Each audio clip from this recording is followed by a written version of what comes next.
KG basmati rice తీసుకొని water పోసి శుభ్రంగా కడిగేసుకొని పక్కన పెట్టి చికెన్ తీసుకొని ఉప్పు,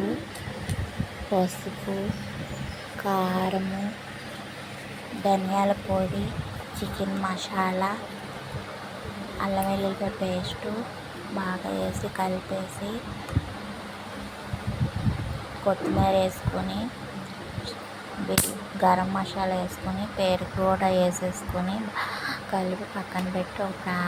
గిన్నెలో ఆయిల్ పోసి ఆయిల్ ఎక్కినాక పలవా దినుసులు,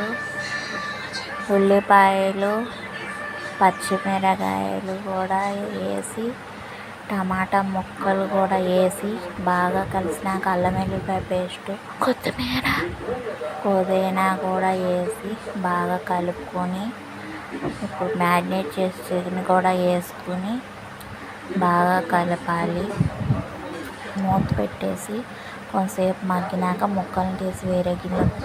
తగినన్ని వాటర్ పోసుకొని ఉప్పు వేసుకొని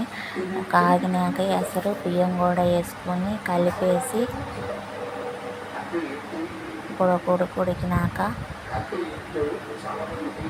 ముందుగా తీసి పెట్టుకున్న చికెన్ ముక్కలు కూడా వేసి